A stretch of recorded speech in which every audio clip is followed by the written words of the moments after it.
So my brothers and sisters, when we call out to Allah subhanahu wa ta'ala, it's important to know that you have a role to play as well. What do you want? You want to get married. So you make a dua, oh Allah, grant me a good spouse. But you have not bothered to look for anyone. You have not spoken to anyone. You have, for example, some of the sisters and some of their families believe that a female needs to just sit back and wait for a proposal to come in her direction when no one knows you exist, subhanallah, and people are just greeting you every day, not even knowing what has happened. Your father never went out to try to talk to people who have sons, for example, or to look out for lads and so on, good people. It is the responsibility of Waliul Amr, the guardian, the one who is looking after you, to get you married. It's the responsibility of the guardian. The guardian is considered a person who has failed if he did not actively look for a spouse for those females under his guardianship. So for us to just sit back and say, you know what, your prince, and I've heard this statement, your prince is already predestined. He will look for you and come to you by the will of Allah subhanahu wa ta'ala. You know what? It might have been predestined that your prince would probably maybe only be in the akhirah.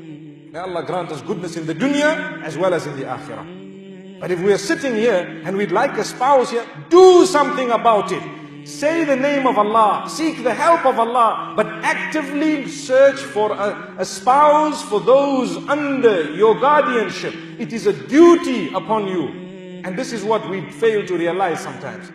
I have had cases where people come and complain about things where the guardian keeps on telling them, make dua, don't worry, it will come, make dua, make dua. How can you continue saying do dua or make dua and continue supplicating to Allah subhanahu wa ta'ala when the capacity has already been given to you by Allah? Allah has given you the capacity and you don't want to use it to try and achieve. For example, if you want to drive to this masjid, if you wanted to drive here, it is not enough for you to sit in your vehicle and say, Ya Allah, take me there. Ya Allah, take me there. Ya Allah, I beg you to take me there. Ya Allah, I'm giving a charity, take me there. I'm reading this surah, take me there. I've given so much, Ya Allah, take me there. I'm your worshipper, take me there. I want to worship you, make it easy for me to go there. You have to turn on the vehicle and you have to drive. As simple as that. But sometimes we do not realize that in life we use the opposite of that when it comes to achieving other things. Why? This was common logical example of driving.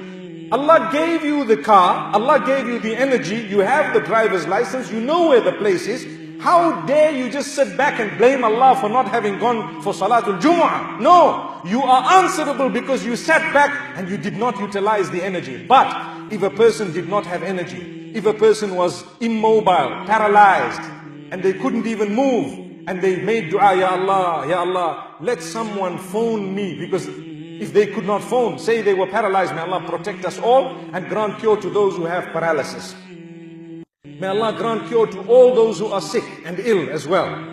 So my brothers and sisters, if a person is totally paralyzed, they can then say, Ya Allah, send someone to pick me up, Ya Allah. That's fair enough, because then when someone comes, it will be from Allah subhanahu wa ta'ala. And if nobody comes, the person is sinless. Why? Because they cannot achieve what they wanted to achieve. They had nil in terms of capacity. But the minute you have the capacity, you must use it. May Allah subhanahu wa ta'ala grant us all goodness.